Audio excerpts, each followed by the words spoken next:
Hey, what's up? It's Brooke, and today we're going to talk about learning the running man for the uncoordinated. Now, of course, this can be for anybody, but this is a method that I use with a lot of my students who come to me initially and they're like, I would love to learn to shuffle, but I'm just not coordinated enough to do it.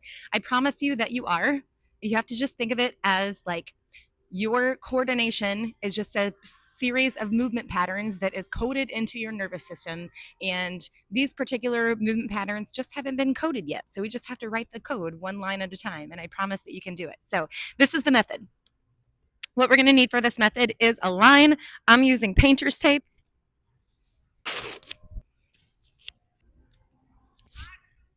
All right. So before we begin here, the first thing that's really important is we have to get really acquainted with our left and the right. So while we're doing this right now, it's really important that we get really conscious of what we're doing and be very aware of what's happening in our body and what our body feels like at every step.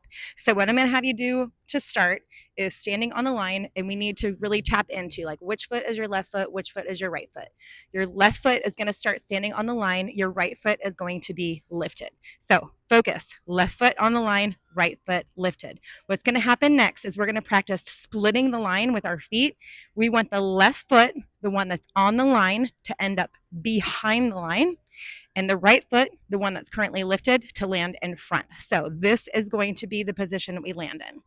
When you land there, it's not super duper important that the line is like right in the middle between your feet. It's just important that your right foot lands in front or the lifted foot lands in front and that the one that started on the line goes to the back. We want that to happen as we drop into it at the same time. So left foot on the line, right foot is lifted, and we're going to go 5, 6, 7, 8, drop. And now when you do that, stop and freeze in that position. This is where it becomes really important with that like nervous system coding to get really into your body and feel what it feels like. Make sure when you're in this position, the most important thing right now is that you've got weight distributed into both feet. Right now, don't worry so much about how much is in your front versus your back. It's probably most helpful if it's just evenly distributed at this point. Don't worry necessarily so much about like lunging forward or anything like that. We just want to get used to dropping straight down. So we're going to try that again. Coming back onto the line, we have the left foot on the line and the right leg lifted. And then we're going to go 5, 6, 7, 8, drop and stop. Look down, make sure that the right foot is the one that's in front. Okay, so at this point, the important thing to note is that because of the movement patterns that we just typically have in our bodies, a lot of time what's going to happen is the leg that's lifted wants to go back because you already feel so grounded and secure on the leg that's there. That one wants to kind of jump forward because that's where our bodies feel safer. So check and make sure. That's why we have to be real conscious of left and right. Left is on the line, left it goes back. So it's like you're having to trust yourself to drop and catch yourself in that position. And I promise that you will. So what we're going to do now is just get really, really comfortable on that one side. And I mean, I'm not going to do this with you right now. So pinky promise, we're going to do this.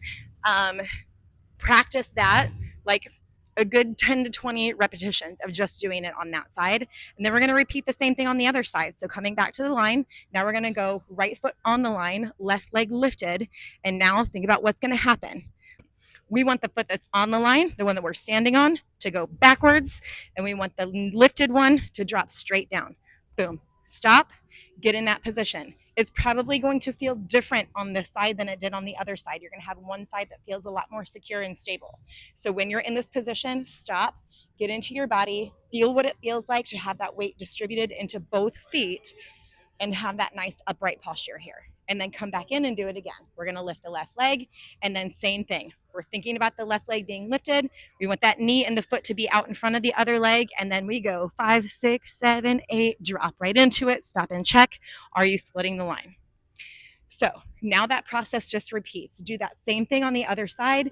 Do a good 10 to 20 repetitions, maybe even more, but just get comfortable with that one step first, especially if you're somebody that something that you say is that you're just not coordinated enough to learn it. And the reason why that's important is we want to restrict the movement as much as possible, because what happens is your brain wants to work ahead, and because you think you know what the move is, your body wants to naturally just try to move into it. But if that movement pattern is not worked into your system yet, if you don't have that coding from your nervous system to your muscles, which is your neuromuscular patterns, that's when you're going to get tripped up, Your body's going to fall into what it naturally knows how to do, and then you're just going to get frustrated and not do it anymore. So if you can restrict yourself so that your body doesn't know what's coming next, that way you have to stop at just that one step and let yourself code that movement into your nervous system one line at a time.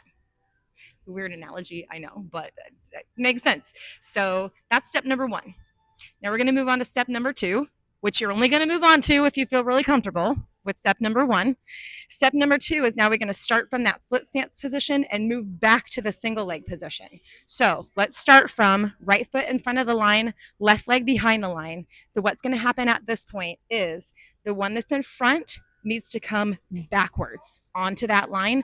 That's the one that you're going to end up standing on.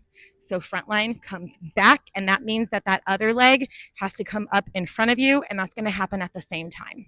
So we have the right foot in front, the left leg in back, and now that means the right foot comes onto the line, left knee lifts all at the same time. And it has this energy of like scooping in and up. So we go from down and grounded, in and up. Everything comes into the center. So now we're just going to practice that a few times. And again, pay very close attention, because a lot of times what happens based on our natural movement pattern is that you're going to want to take that front foot and lift it straight up from where it is and pull that other leg underneath you, just because that's the more stable, secure way of doing it. And that's not what we want to do. So check, make sure, which foot do you have in front? Right now I've got my right foot, so I'm going to pull that back. Boom. And then I'm going to stop in it, and then I'm going to feel into that movement. So the goal here is every time you get into a position, stop, feel into it, and don't move on until you've sort of thought ahead into what's coming next. Put yourself in that movement in your head first, and then move there. So now we're just going to do that same thing as before. Repeat that for a good 10 to 20 repetitions, maybe more, just focusing on weight in both feet, up and in. Drop down and reset. Do it all on the same side, and then do the same thing on the other side. So now we'll switch to left leg in the front, right leg back. I'm pulling the left leg back and the right knee up at the same time, up and in. Again, you're going to have one side here that feels a lot more comfortable than the other, and more than likely it's just going to be one side where you want to take that front leg and pull it up, and that other leg under. So just start to be really familiar with what your body wants to do, and then we go mind over matter, right? So now you can start to think about what's coming next. And then once you've got yourself into that movement in your head, then you can move there. So that's step numbers 1 and 2, and all there is left to do now is put them together. So here's how we're going to do that. Start standing on the line.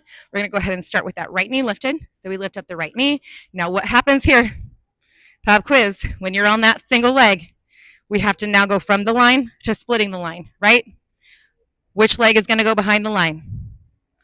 The one that's currently standing on the line. Which foot is going to go in front of the line? The other one, the one that's lifted, obviously. So we're going to go drop into it. Now stop. Don't move. Think about what's happening next.